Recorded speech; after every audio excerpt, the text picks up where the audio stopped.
aquí, ¿ok? Y el día de verlos con vida, ¿verdad? Y que las iniquidades ya no tuvieron más señoría o gobierno sobre la vida de las generaciones de esta pareja. Gloria a Dios por eso.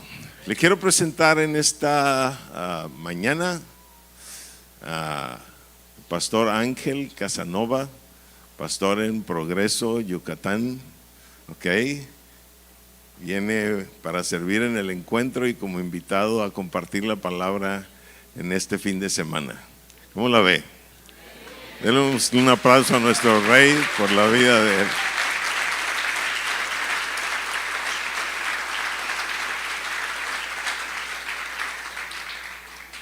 Y pues te lo dejo con ustedes. Aquí atrás de la barda, ¿verdad?, de este muro están casi 160 encuentristas. ¿Ok?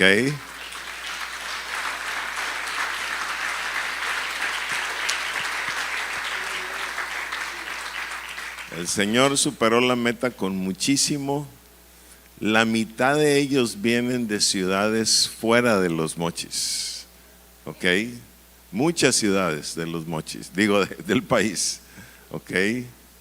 Y aún de Estados Unidos. Entonces damos muchas gracias por eso. Y por ahora pues vamos a escuchar la palabra de Dios por boca, no en manos, por boca, ¿verdad? De Ángel. Thank you, bienvenido. Gracias.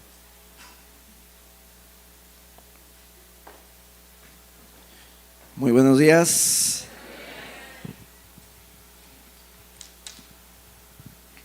Como siempre es un gusto estar con ustedes. Es una gran bendición estar aquí. Gracias a Dios. Y bueno, pues vámonos directamente a la palabra, por favor. Así como estamos de pie, ¿puede sacar su Biblia, por favor, para que oremos?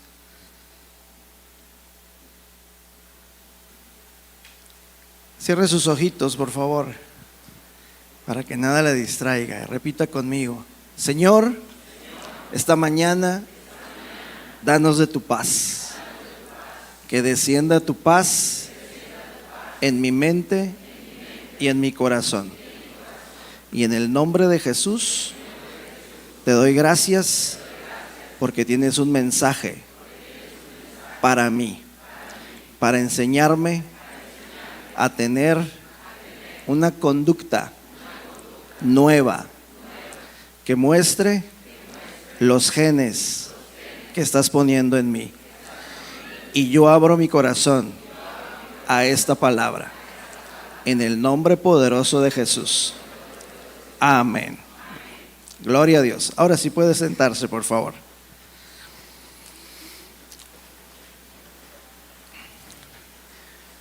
Muy bien. Pues hoy tenemos una enseñanza que el Señor me ha mostrado, que la titulemos La bendición de estudiar. ¿Sí? ¿A cuántos les gusta estudiar? Gloria a Dios. Muy bien.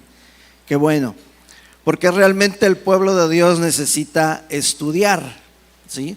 Necesitamos nosotros saber que aunque a lo mejor muchos de nosotros no tuvimos la oportunidad, bueno, yo sí la tuve, ¿verdad? Gracias a Dios, pero a lo mejor algunos no tuvieron la oportunidad de estudiar académicamente o lo tuvieron y estudiaron muy poco, ¿no? En la primaria, la secundaria. Y bueno, uno dice, bueno, ya estoy en el camino del Señor y pues ¿cómo voy a aprender la palabra de Dios si en la primaria pues me era muy difícil? Si no estudié, si apenas puedo escribir, si apenas puedo leer. Pues déjeme decirle que Dios se glorifica cuando nosotros tomamos la decisión de estudiar. ¿Y qué tenemos que estudiar en el Señor? La palabra, ¿verdad? El Señor nos enseña, el Señor nos muestra, el Señor saca ese potencial que nosotros tenemos dentro, en el espíritu, para estudiar. Y estudiar la palabra, realmente hoy vamos a aprender, es una bendición, es una gran bendición. Así que vamos por favor, al libro de Lucas, capítulo 2. Vamos al verso 41 y verso 42.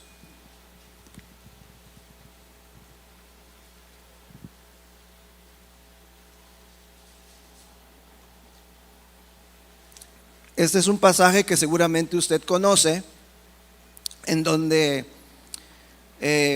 Jesús fue con sus padres a la fiesta en Jerusalén, la fiesta de la Pascua. Y dice el verso 41, iban sus padres todos los años a Jerusalén en la fiesta de la Pascua. Verso 42. Y cuando tuvo 12 años, ¿cuántos años? 12 años, subieron a Jerusalén conforme a la costumbre de la fiesta.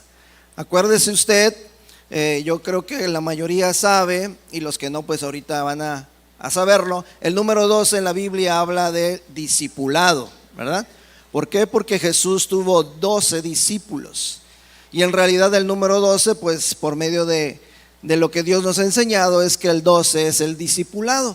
Entonces, por alguna razón, la Biblia plasma este pasaje en la vida de Jesús a los 12 años. Y fíjese lo que dice en ese mismo libro y en ese mismo capítulo. Vamos por favor al verso 46.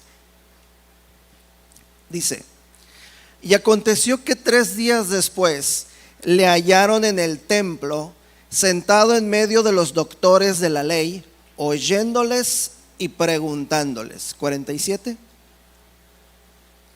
Y todos los que le oían se maravillaban de su inteligencia y de sus respuestas. Bien, regrésenme al 46, por favor. Dice entonces que Jesús estaba, según los versículos que leímos anteriormente, estaba en Jerusalén en la fiesta de la Pascua a los 12 años. Ya sabemos lo que es el número 12. Y fíjese por qué nos habla del número 12 como discipulado, porque dice que en el verso 46, y aconteció que 3 días después le hallaron en el templo, sentado en medio de los doctores de la ley. ¿Sí? Sabemos también que el valor de la palabra sentarse o estar sentado es meditar, ¿verdad? Y meditar es una forma de estudiar la palabra. Meditar es una manera de estudiar la palabra. No es la única, pero es una manera, y muy buena, por cierto. ¿Sí? Entonces, ¿qué estaba haciendo Jesús en medio de los doctores de la ley? Fíjese, estaba en medio. Estaba ocupando un lugar principal entre doctores de la ley. Y cuando la Biblia nos muestra que eran doctores de la ley, no estaba sentado en medio de cualquier gente. Estaba sentado en medio de gente que conocía muy bien la ley, ¿sí? O sea, ahora académicamente sabemos que cuando alguien llega a un nivel profesional en los estudios, obtiene un grado de licenciatura. Pero luego hay posgrados que viene siendo maestría, ¿sí? Que es un nivel mayor de conocimientos, y luego el doctorado, ¿verdad? Ya es un nivel todavía más alto. Pues mire, él estaba entre los doctores de la ley a los 12 años, ¿sí? A los 12 años estaba Jesús. Y muchos piensan que en ese pasaje Jesús lo que estaba haciendo simplemente era estar sentado ahí en medio de ellos, ¿sí? No, pero la Biblia nos muestra que no solamente estaba sentado, estaba haciendo algo más, mucho más, ¿sí?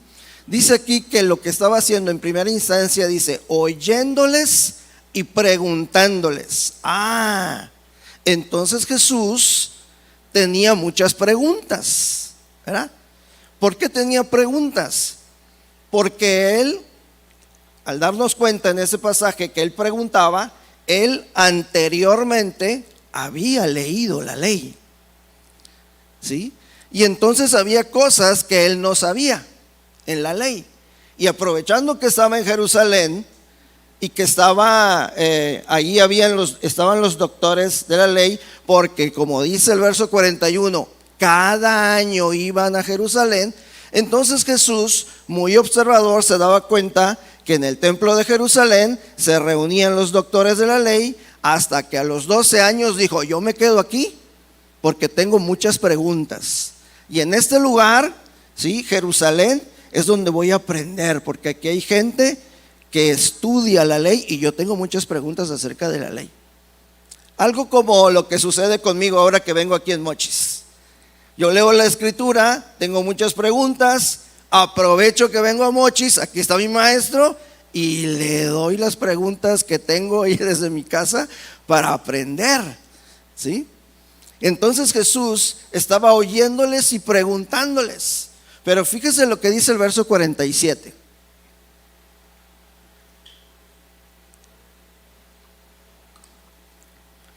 Dice: y todos los que le oían se maravillaban de su inteligencia y de sus respuestas. ¿Sí? Dice, todos los que le oían se maravillaban de su inteligencia. O sea, que no eran preguntas sencillas. Él hacía preguntas inteligentes, ¿sí? Que ni siquiera los doctores de la ley se le imaginaban. O sea, ponían aprietos a los doctores de la ley. Imagínense un niño de 12 años, ¿sí? Eso muestra de a cuánta profundidad Jesús estudiaba. Ahora, estamos hablando de Jesús, el Hijo de Dios, ¿sí? Y muchos nos hacemos llamar hijos de Dios. La pregunta aquí es, ¿nosotros también así estudiamos las Escrituras? Porque la Escritura nos muestra que un hijo de Dios estudia las Escrituras. Bueno, una característica que trae en los genes un hijo de Dios, como vemos a Jesús, hijo de Dios, una de esas características es el ser estudiosos de las Escrituras, ¿sí? Entonces ahí hay algo que nos confronta con la palabra, ¿verdad? Porque ser un hijo de Dios, cualquiera puede decir de que es un hijo de Dios. Pero cuando vemos en las Escrituras todas las características espirituales de un hijo de Dios, yo creo que nos pondríamos a pensarlo 2 veces antes de decir que somos hijos de Dios. Hay muchas características muy impresionantes en el Hijo de Dios para que uno pueda alcanzar ese nivel de Hijo de Dios, porque es un nivel espiritual. El ser hijo de Dios es un nivel espiritual. No es por hacer una oración, no es por levantar la mano, no es por llorar en cada servicio, no es por caerse cuando te toca a alguien. No, eso son otras cosas. El ser hijo de Dios es un nivel espiritual.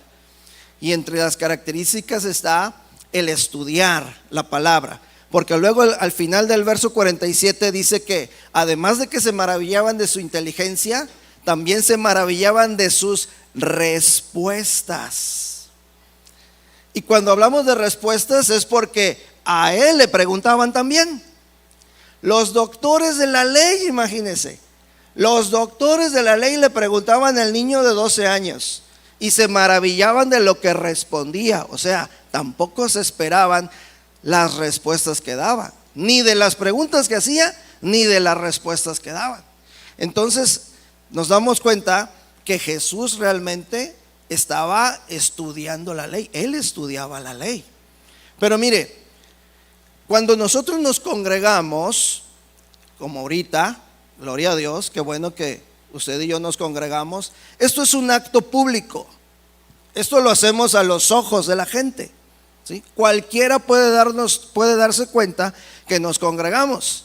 Nuestros vecinos saben que somos cristianos, que venimos al templo, que salimos de nuestra casa con nuestra Biblia y venimos a la iglesia. Estamos aquí en la iglesia, hay multitud de gente, mucha gente nos ve, y congregarnos es público, ¿sí? Está bien, es correcto, la Escritura muestra que tenemos que hacerlo. Pero el estudiar debe ser algo íntimo.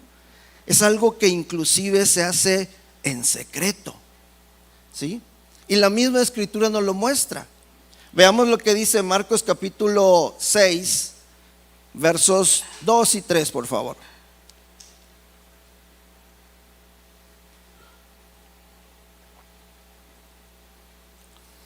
Dice, y llegado el día de reposo, comenzó a enseñar en la sinagoga, y muchos oyéndole se admiraban y decían, ¿de dónde tiene estas cosas? ¿Y qué sabiduría es esta que le es dada? ¿Y estos milagros que por sus manos son hechos? Verso 3. Y fíjese lo que dice, ¿no es este el carpintero, hijo de María, hermano de Jacobo, de José, de Judas y de Simón, ¿no están también aquí con nosotros sus hermanas? Y se escandalizaban de él. Fíjese el verso 3. ¿Qué decía la gente de Jesús? ¿No es este el carpintero? Regréseme al 2, por favor. Y este carpintero, decían, ¿de dónde tiene estas cosas? Cosas son revelaciones, ¿verdad? ¿De dónde tiene él todo esto? ¿Y qué sabiduría es esta que le es dada y estos milagros? Pero fíjese, él tenía revelaciones y sabiduría que asombraba a todos los que le oían, ¿verdad? Pero ¿qué decían de él en el verso 3? Es el carpintero, es el panadero, es el plomero. Entonces la gente conocía públicamente a Jesús por su oficio, ¿verdad? Carpintero, pero no sabían que él estudiaba las escrituras. Y por eso cuando le escuchaban hablar y le escuchaban enseñar, decían, wow, ¿qué es esto? ¿De dónde trae estas cosas nuevas? Entonces por eso le digo, estudiar las escrituras es algo que nosotros tenemos que hacerlo en la intimidad con el Señor. Es una disciplina que debemos de tomar, ¿sí? Porque muchos cuando venimos a la meditación, estamos en las reuniones de meditación, que tenemos que venir porque es importante, recalco, estudiar las escrituras, ¿sí? También lo podemos hacer con nuestros hermanos, pero debemos tener nuestro tiempo de intimidad para tener nuestra dosis diaria de enseñanza con Dios, ¿sí? Y eso ya es algo propio, eso es algo que tú y yo debemos de realizar en la intimidad, en nuestra vida cotidiana, como vemos el caso de Jesús, ¿verdad?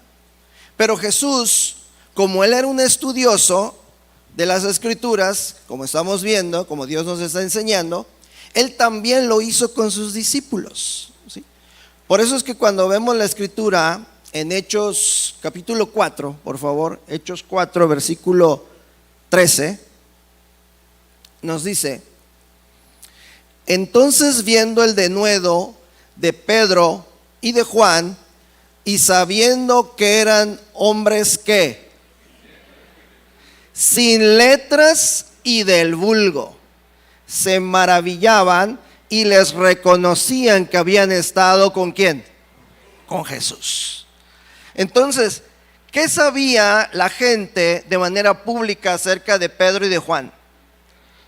Que eran hombres sin letras y del vulgo, de lo corriente, de lo común y corriente.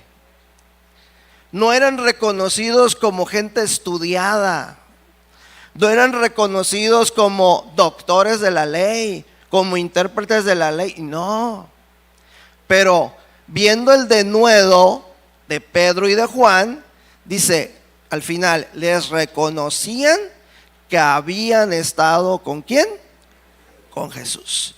Porque Jesús, aunque no lo dice literalmente la escritura, pero por medio de revelación, por lo que Dios nos está enseñando, Jesús ponía a estudiar a sus discípulos. Jesús ponía a estudiar a sus discípulos. Porque lo que el maestro hace con Dios y ve que es una bendición, Dios le muestra al maestro que también lo tiene que hacer con sus discípulos. Porque así como crece el maestro, así también deben de crecer los discípulos, hablando espiritualmente, ¿verdad? Entonces es importante que nosotros, ¿sí? Cuando nosotros ahora en el camino del Señor, debemos darnos cuenta que necesitamos ser estudiosos de las escrituras, pero necesitamos también ser guiados por alguien en ese estudio, ¿sí? Porque estos discípulos, Pedro y Juan, ¿sí?, que la gente veía el denuedo de ellos y la gente sabiendo que pues no eran estudiosos y que eran del vulgo, ¿sí?, comunes y corrientes, ¿verdad? Pero se maravillaban de lo que ellos enseñaban, de lo que ellos hacían. ¿Pero por qué? Porque reconocían que habían estado con un maestro, con Jesús. Entonces nosotros, debemos de salir de ese comportamiento promedio que tiene el pueblo de Dios. Hay un comportamiento promedio del pueblo de Dios. ¿Y cuál es el comportamiento promedio del pueblo de Dios? Si no es que de la mayoría. Solamente venir, oír y jamás volver a retomar el tema de la enseñanza. Aunque sí salimos muy motivados y salimos tocados en el espíritu y decimos, wow, gloria a Dios, qué hermosa palabra, sí me llegó, pastor, qué bonita revelación, qué hermoso lo que enseñó el Señor, de verdad que yo lo tomo para mi vida, y etcétera, etcétera. Y nos vamos así después de la enseñanza y tomamos nota y escribimos, y está bien escribir, no digo que no, ¿verdad? Tomamos nota y traemos resaltador y lo subrayamos en la Biblia, le ponemos corazoncitos, le ponemos muchos adornitos. Pero la pregunta es, lo que tú y yo anotamos en la libreta, ¿cuántas veces lo repasamos? Regresamos a nuestra casa y durante la semana agarramos nuestra libreta y repasamos los versículos que nos enseñó nuestro pastor. ¿Lo corroboramos con la Biblia? ¿Sí? ¿Buscamos nuevamente la voz de Dios en esa enseñanza que nos tocó, que nos llegó? ¿O simplemente llegamos a casa, tiramos nuestra mochila, ponemos en el buró la libreta, la Biblia, y hasta la próxima reunión lo volvemos a tocar? Pero escrito y resaltado está ahí en la libreta y muy bonito, ¿verdad? Hasta lo tenemos subrayado y le ponemos resaltador amarillo, rosado, verde, ¿verdad? Pero jamás volvemos a repasarlo. ¿Sí? Esa es la conducta del pueblo, la conducta promedio del pueblo de Dios, ¿sí? Que no estamos nosotros disciplinados a estudiar las Escrituras, ¿sí? A estudiar lo que nos enseñan, a repasarlo nuevamente. Porque mire, trasladando esta práctica a lo escolar,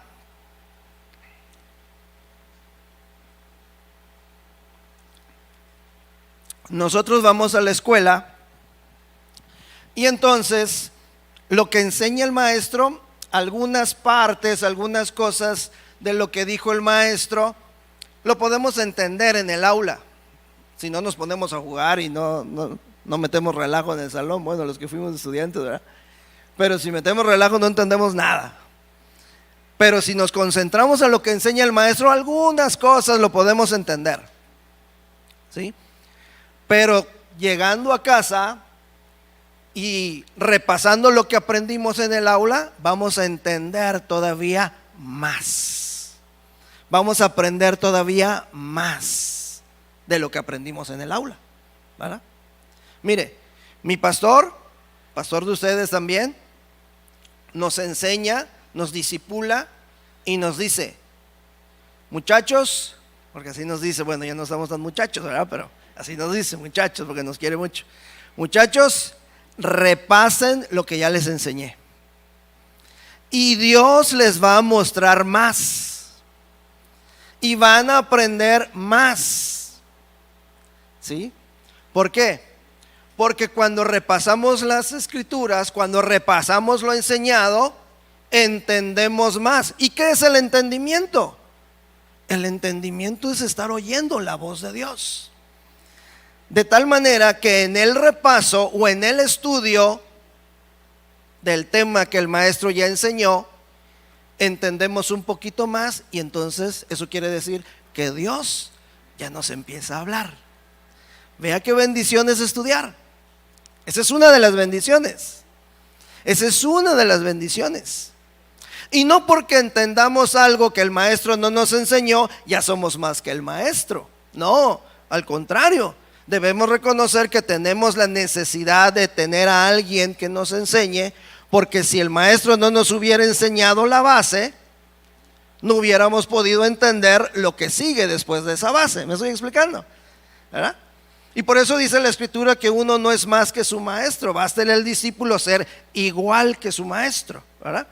Por eso yo le doy gracias a Dios, ¿sí?, de tener un maestro como mi pastor Joás, porque yo no estaría aquí si no fuera porque Él es mi maestro y porque Él me lleva siempre y me impulsa a estudiar la palabra de Dios. ¿Cuántos estamos captando? ¿Le puede dar un aplauso a Dios por eso, por favor?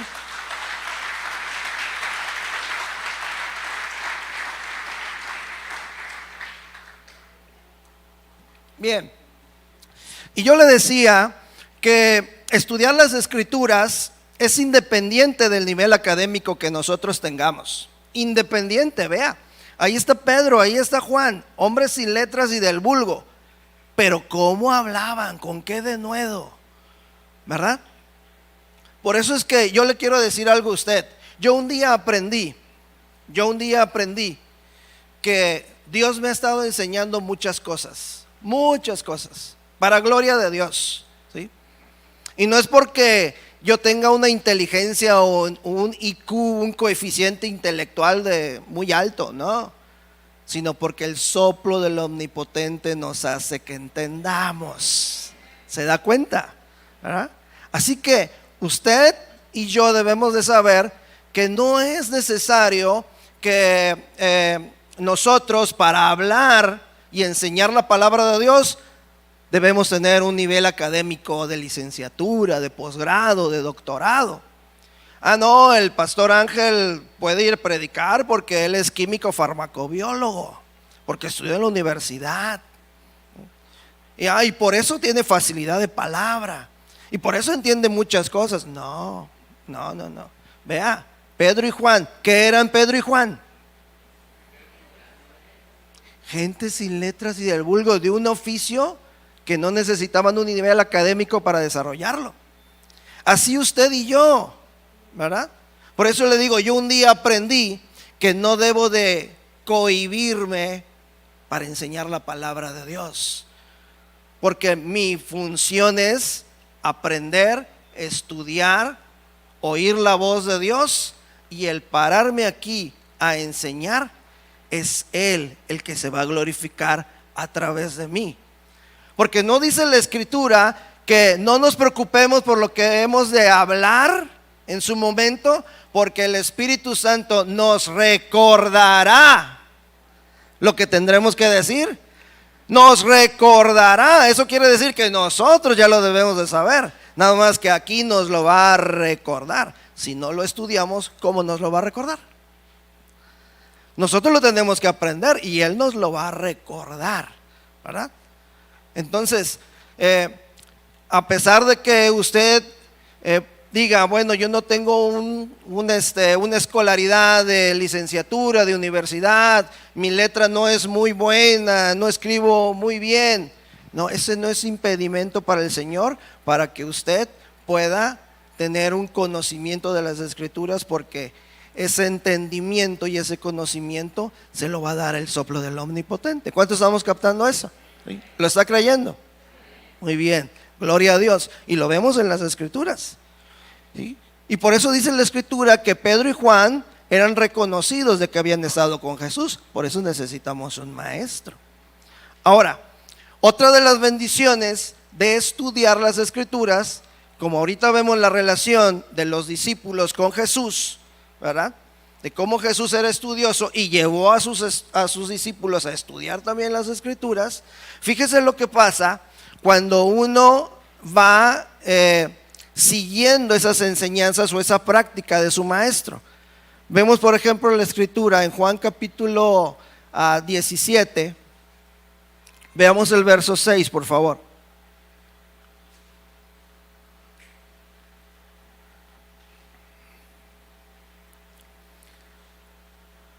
Fíjese lo que dice Jesús. Juan capítulo 17 es un capítulo en donde Jesús está orando por sus discípulos.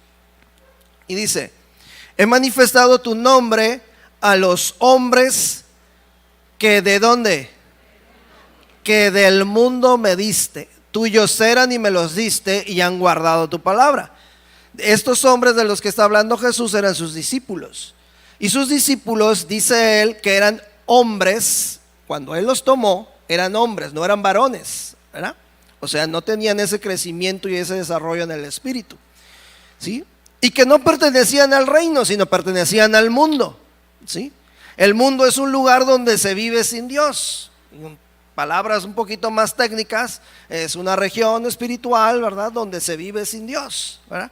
Acordémonos lo que dice tantito, vamos rapidito, Juan 3:16, por favor.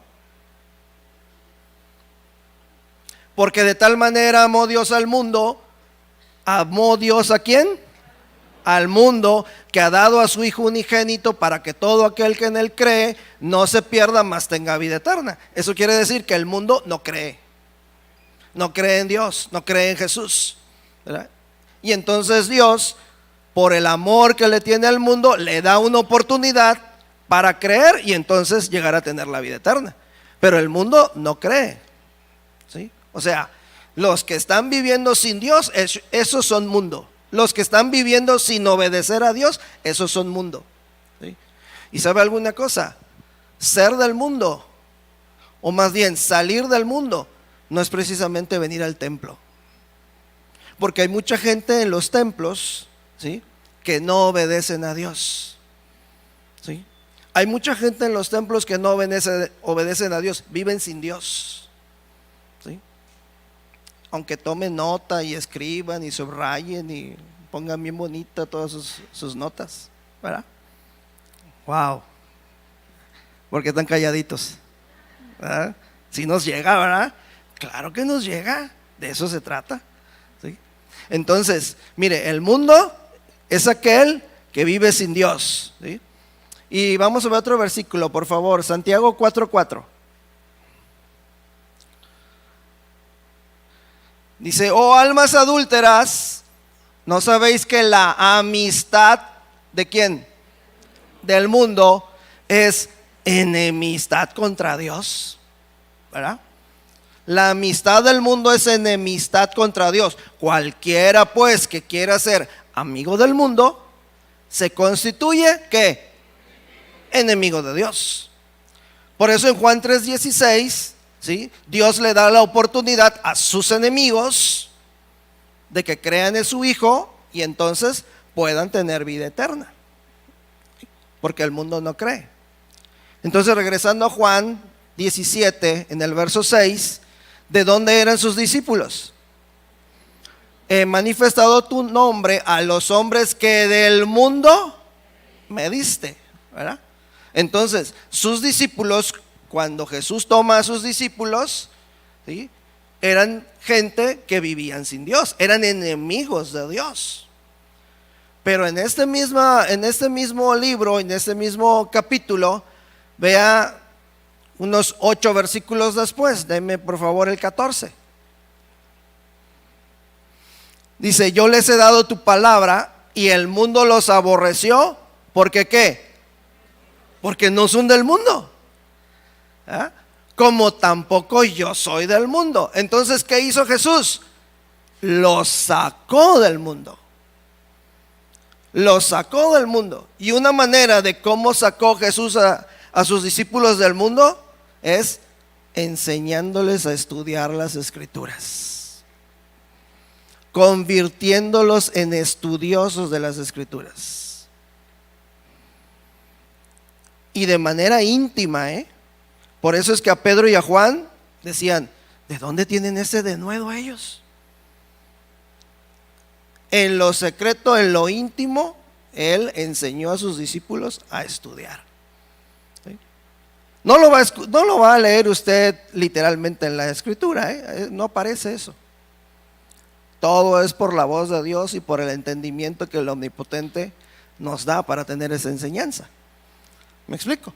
Pero esto nos está mostrando una conducta que usted y yo debemos de tener en este camino en el que estamos andando. Ahora, el acercarnos a Dios, debemos de salir de tener la conducta promedio del pueblo de Dios, que simplemente es oír y no estudiar, ¿verdad?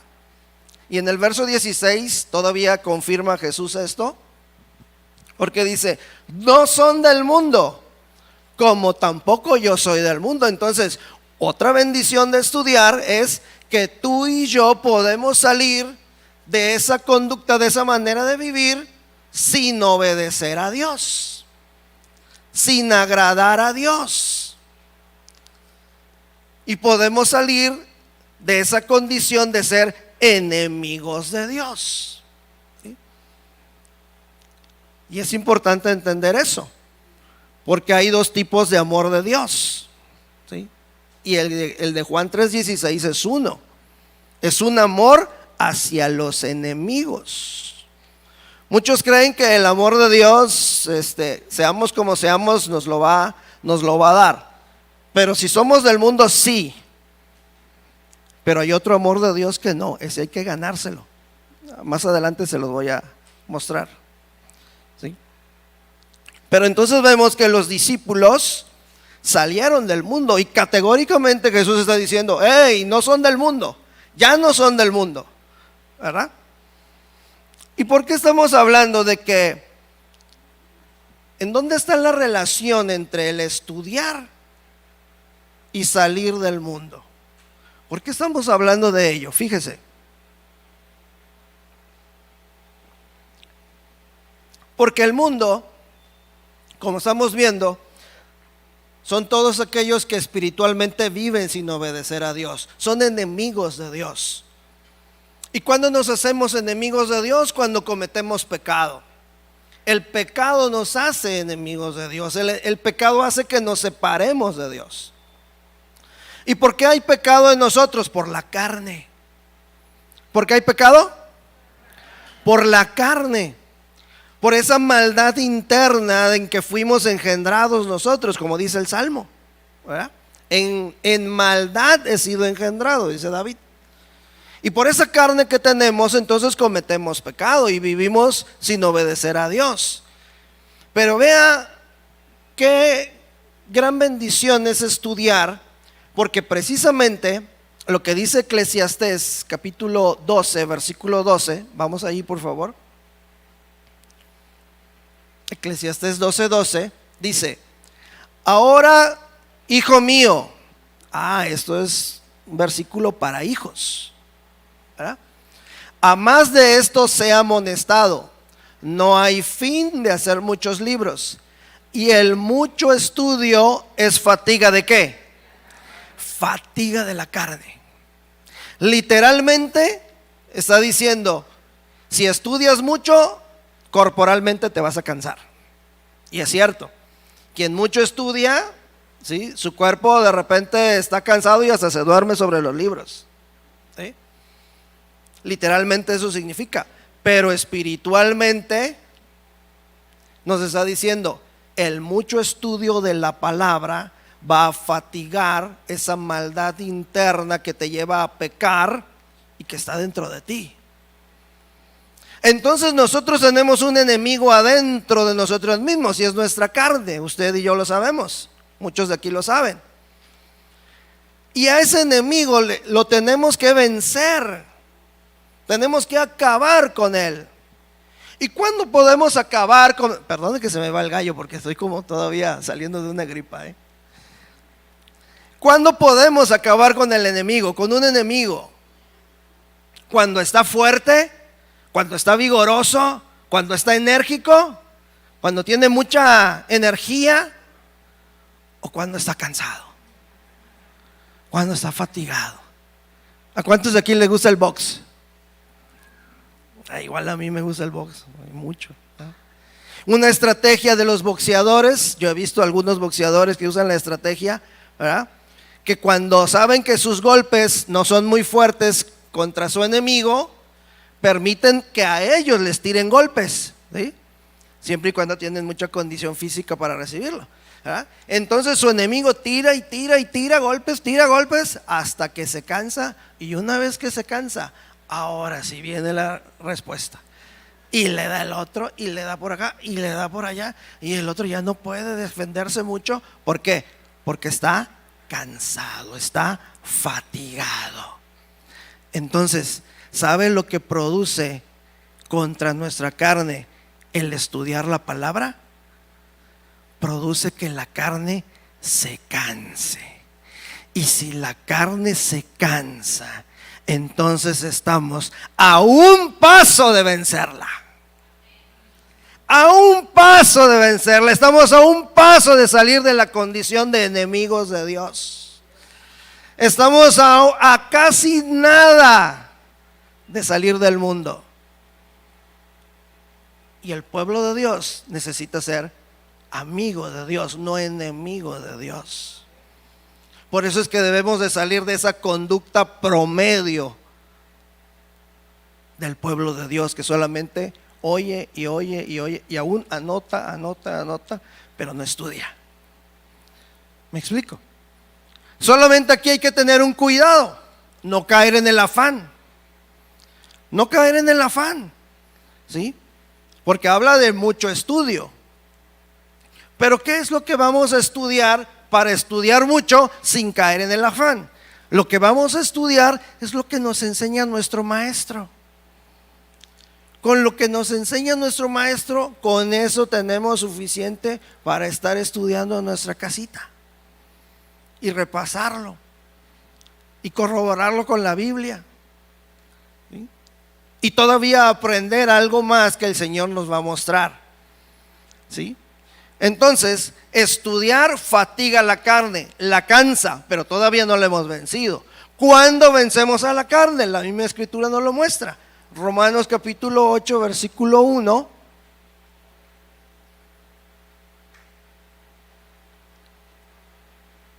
Nos dice: ahora pues, ninguna condenación hay para los que están en Cristo Jesús, los que no andan conforme a la carne, sino conforme al Espíritu.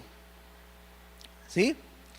Entonces, estudiar va a cansar mi carne. Mi enemigo ya está débil. Solamente me falta algo para terminar de vencerlo. Y lo que falta para vencer a mi enemigo, que es mi carne, es obedecer lo que estoy aprendiendo. Y entonces yo ya voy a andar en el Espíritu y no conforme a la carne. Y mi carne va siendo vencida cada día, cada vez que tú y yo vamos obedeciendo y poniendo en práctica lo que a través del estudio de la palabra vamos aprendiendo. ¿Sí me estoy explicando? ¿Lo está creyendo? ¿Le puede dar otro aplauso a Dios por eso?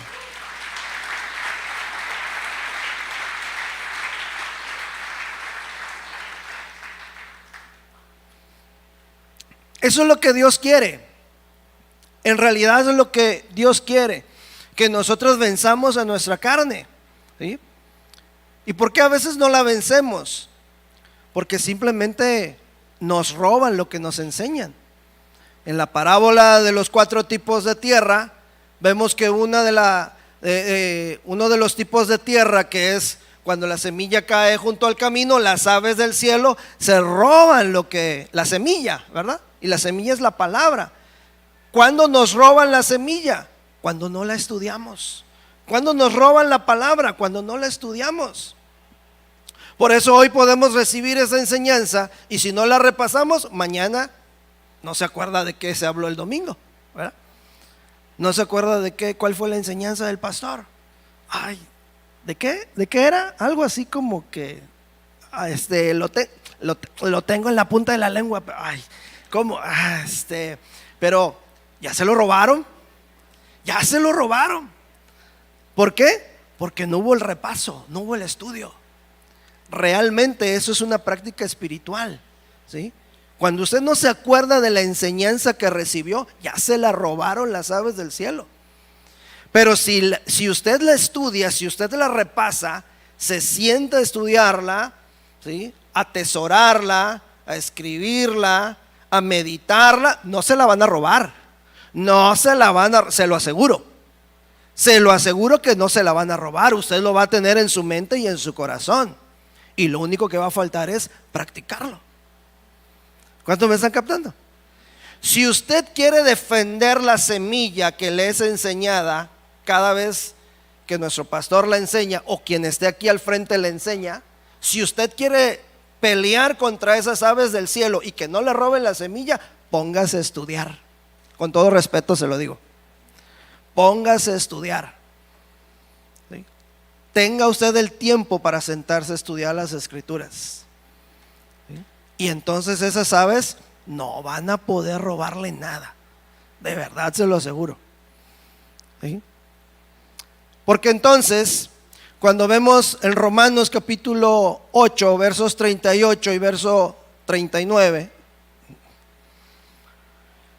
fíjese lo que pasa. Nos dice: por lo cual estoy seguro que ni la muerte ni la vida, ni ángeles ni principados, ni potestades, ni lo presente, ni lo porvenir, ni lo alto, ni lo profundo, ni ninguna otra cosa creada nos podrá separar del amor de Dios que es en Cristo Jesús, Señor nuestro. Cuando leemos estos versículos es cuando a veces creemos: pues a mí nada me va a separar del amor de Dios. Y Dios me va a amar como yo sea, haga lo que yo haga, estudie o no estudie, repase o no repase. Pero si vemos detenidamente el versículo, dice: ninguna otra cosa creada nos podrá separar del amor de Dios que es en Cristo Jesús, Señor nuestro. La mayoría de los que están aquí sabemos que cuando la Escritura nos habla de Cristo, nos hace referencia al Espíritu, ¿verdad? Entonces, hay un amor de Dios en nosotros que es en Cristo, que es en una vida en el Espíritu. El amor de Dios cuando estábamos en el mundo no era porque viviéramos en el Espíritu, era un amor para enemigos. Es un modo de amar a los enemigos, de darle la oportunidad a los enemigos de salir de esa vida sin creer en Dios. Pero el otro amor de Dios, ¿sí? Más bien, el primer amor, el del mundo, ese el mundo lo tiene sin hacer nada a favor de Dios.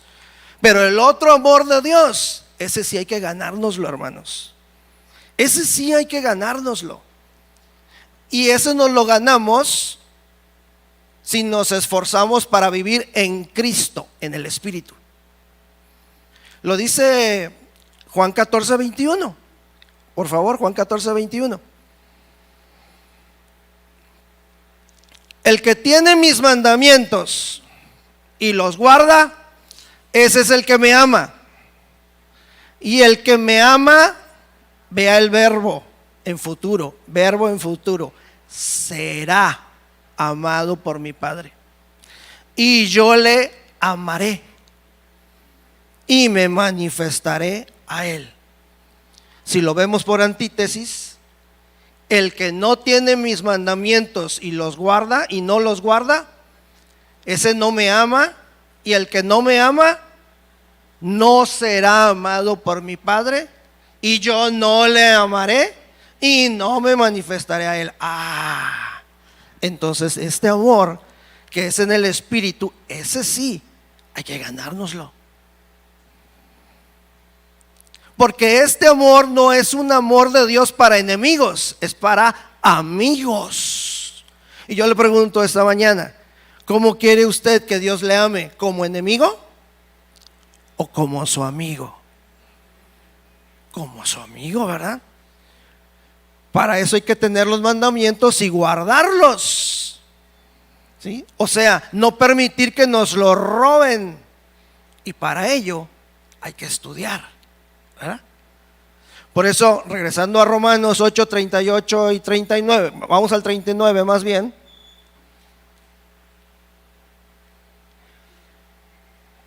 Cuando dice: ninguna otra cosa creada nos podrá separar del amor de Dios que es en Cristo Jesús.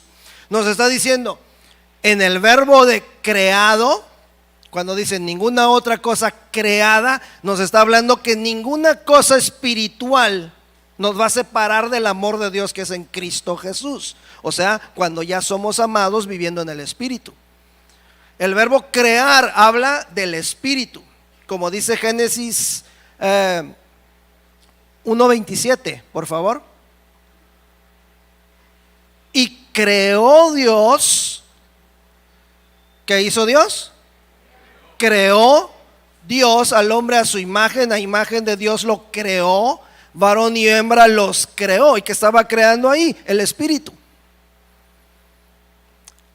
Y entonces Romanos 8:39 dice: ninguna cosa creada nos va a separar del amor de Dios que es en Cristo Jesús. Ninguna cosa espiritual nos va a separar del amor de Dios que es en Cristo Jesús. Cuando tú y yo estamos viviendo en el Espíritu, ningún otro espíritu nos puede separar del amor de Dios. Eso es lo que está diciendo. Y tú podrías decir: no, pues yo jamás voy a estar lejos del amor de Dios. Pero hay un peligro. Por eso hay que entender las Escrituras y estudiarlas a detalle. Porque si bien dice que nada creado nos va a separar del amor de Dios, sí hay algo que nos puede separar del amor de Dios. ¿Sí? Dame por favor Génesis 2:7. Entonces Jehová Dios formó al hombre del polvo de la tierra y sopló en su nariz aliento de vida, y fue el hombre un ser viviente. Dice aquí: entonces Jehová Dios formó al hombre del polvo de la tierra. Y esta frase es alusión a que Él estaba formando nuestro cuerpo, figura simbólica de la carne. Entonces, si bien Romanos 8:39 dice: ninguna cosa creada me va a separar del amor de Dios que es en Cristo Jesús, exactamente, es real, es correcto. Nada espiritual me va a separar del amor de Dios, nada creado. Pero, ¿y lo formado? La carne no fue creada, la carne fue formada. Entonces sí hay algo que me puede separar del amor de Dios, que no es nada espiritual, es algo, no es nada creado, es algo formado. ¿Y qué es lo formado? La carne. La carne sí me puede separar del amor de Dios que es en Cristo Jesús. Aunque tú y yo crezcamos y nos desarrollemos a un nivel espiritual alto, nunca debemos de perder de vista la carne. Jamás debemos de perderla de vista. Jamás debemos de descuidarla. Por eso es sumamente importante ser estudioso de las Escrituras, porque el mucho estudio es fatiga de la carne. Hay que mantenerla cansada y vencida una vez aplicando y obedeciendo lo que Dios nos enseña a través del estudio de su palabra. ¿Cuántos estamos entendiendo eso? Le puede dar otro fuerte aplauso a nuestro Dios por esto.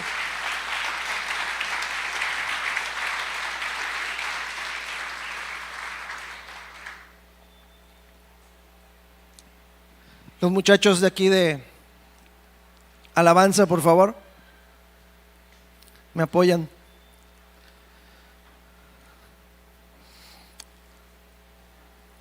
Esa es una gran bendición, o dígame usted si no es una gran bendición, del estudio de la palabra.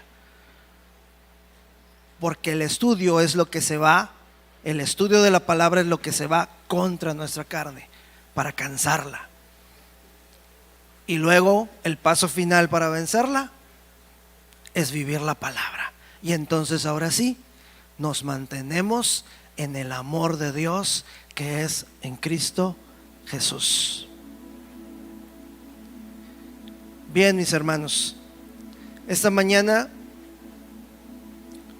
¿cuántos de aquí quieren salir de esa conducta promedio del pueblo de Dios?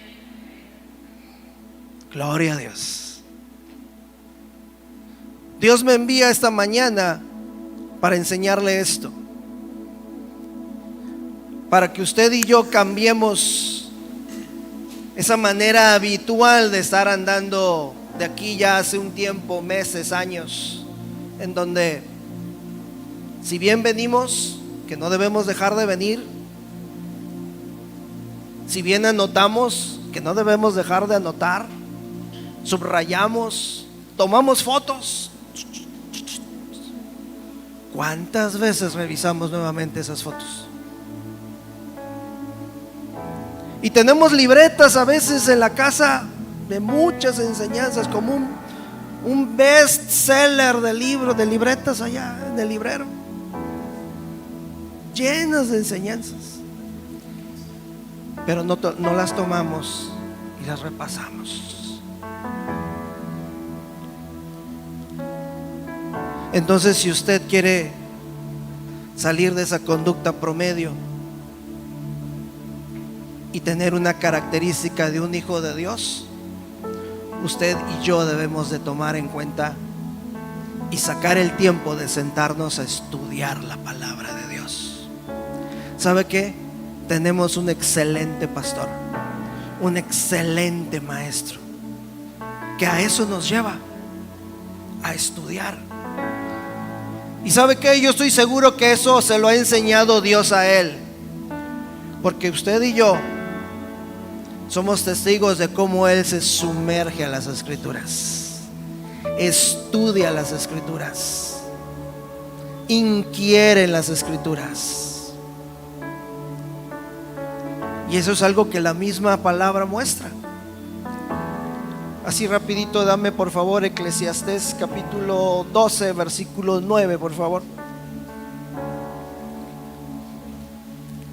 Dice: y cuanto más sabio fue el predicador, tanto más enseñó sabiduría al pueblo. E hizo escuchar, e hizo ¿qué? Estudiar. Para estudiar, una forma es meditar, y en meditar también hay que escudriñar. Y si haces anotaciones y haces esquemas, como vemos que él también hace, esa es otra forma de estudiar. Entonces el predicador, cuanto más sabio fue, tanto más enseñó sabiduría al pueblo, e hizo escuchar, e hizo escudriñar, y compuso muchos proverbios. ¿Sabe que nuestro pastor compone muchos proverbios? ¿A qué se refiere la Escritura? A las enseñanzas que nos da. Porque proverbios es sinónimo de parábolas, y las enseñanzas son parabólicas. Se toman de la Escritura literal, pero tienen un mensaje espiritual. Y componer muchos proverbios es componer, tener trazos con la sabiduría de Dios para dar enseñanzas al pueblo. Y ese es el ejemplo que tienen ustedes aquí en casa, y tenemos nosotros como maestro. Y ese ejemplo hay que seguirlo, hermanos, porque Dios quiere que Jehová Nisi sea una iglesia que realmente estudie la palabra, que hayan estudiosos de la palabra aquí, que aún muchos que realmente se la saben literalmente y de memoria por todos lados, cuando te escuchen hablar con denuedo, se maravillen.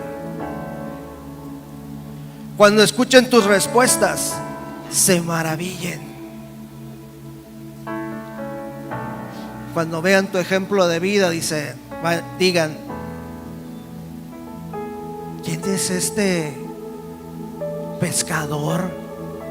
¿Quién es este plomero? ¿Quién es este agricultor que nada más lo vemos sembrando la tierra? ¿De dónde tiene estas cosas? ¿De dónde tiene toda esta sabiduría? ¿Cuántos me están captando? Por eso te digo, Dios me ha enviado esa mañana a enseñar esto, porque cuando nosotros entramos a las Escrituras, al estudio de las Escrituras, ¿sabes una cosa? Las tinieblas tiemblan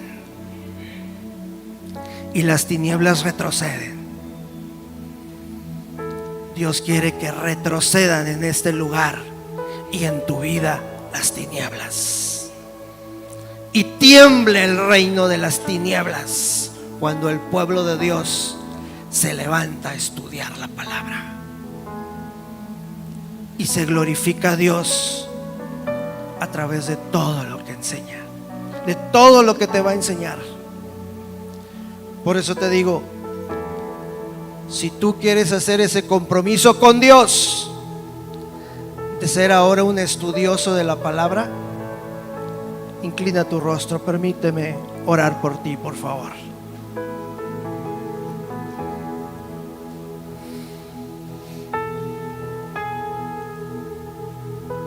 Es un compromiso con Dios, mis amados hermanos.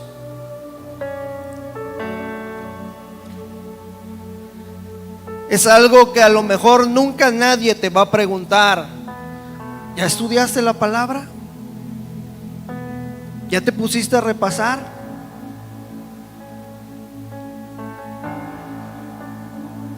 Es algo que mucha gente no va a ver porque no es algo público. Pero el que va a estar contigo, el que va a estar en la disposición y en el tiempo de enseñarte, y va a ver si te sientas a estudiar la palabra, es Dios. Por eso esto es algo, un compromiso muy serio, muy importante con Dios. Si en tu corazón esta palabra, en tu corazón ha surgido ese deseo de realmente ser un estudioso de ella, no te olvides de esta enseñanza y que sea una práctica en tu vida para todo lo que te queda de vida en esta tierra, en tu relación con Dios. Padre, en el nombre de Jesús, en el nombre de Jesús, tú sabes, Señor, los que están haciendo ese compromiso contigo. Habla con Dios, comprométete con Él. No te voy a pedir que pases al frente ni que te pongas de pie. Esto es algo que debe de nacer de tu corazón. En el nombre de Jesús, los que aquí se están comprometiendo contigo, Señor, son aquellos que tienen un deseo fuerte en su corazón de amarte. Amarte con entendimiento y con conocimiento, Señor. Saber más de ti y glorificarte aquí en la tierra. Por eso, Padre, en el nombre de Jesús, yo te pido que en ellos, en este momento, Señor, haya luz en sus vidas y que las tinieblas de sus vidas, en sus vidas retroceda, que se disipen las tinieblas, Señor. Empiece un mover, Señor, en las vidas de ellos de disipación de tinieblas, porque en el corazón se están determinando a estudiar, a tener luz, y la luz es la enseñanza. Para hacer un día vivo aquel versículo, aquella palabra que dijo Jesús: vosotros sois la luz del mundo. Para que ya no sea un pueblo de conducta promedio, Señor. En el nombre de Jesús, en el nombre de Jesús, yo te pido, Señor, que a través del estudio venzan a su carne. Venzan a esa carne, Señor, que lleva a pecado, que lleva a enemistarnos contigo y que nos puede separar de tu amor. En el nombre de Jesús hago esta oración por ellos y los pongo en tus manos, Señor, bendiciéndolos en tu nombre, cumpliendo, Señor, el motivo por el cual me has mandado a dar esta palabra para ellos, bendiciéndolos como luz del mundo, esa luz que a través de ellos va a llegar al mundo, porque ellos dejarán de ser del mundo, Señor.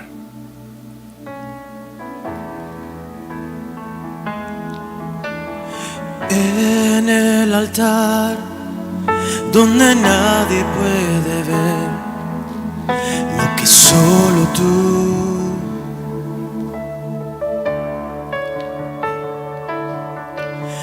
Vengo a entregar todo lo que soy. Disipa las Y tinieblas, mi morir a Dios. mí. Disipa las tinieblas. En el altar donde nadie puede ver lo que solo tú. Retroceden las tinieblas.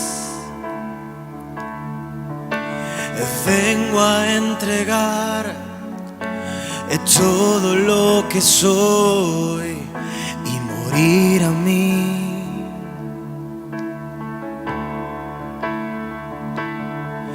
He dejado mis deseos, mis anhelos por tu reino. Quiero darte una ofrenda agradable a ti, Señor. He dejado mis deseos, mis anhelos por tu reino. Quiero darte una ofrenda agradable a ti, Señor. Rindo mi vida, lo dejo todo. Es por amor que hoy rasgo el velo en mi carne, por estar en tus brazos, mi Padre. Aquí estoy, tómame, Señor. Gracias, Señor. Gracias, amado Dios, porque tu voz ha sido escuchada en este lugar y ha sido recibida en cada corazón que hoy determina estudiar tu palabra, Señor, en intimidad contigo. Gracias, mi Dios, por todo lo que se va a levantar, por toda la luz que va a brillar en esta ciudad, en Los Mochis, a través de la vida de mis hermanos que reciben tu enseñanza. Sean bendecidos todos ustedes con la luz de Cristo en sus vidas, en el nombre poderoso de Jesús. Amén y amén. Le podemos dar ese aplauso a nuestro Dios. Gloria a Él por su enseñanza.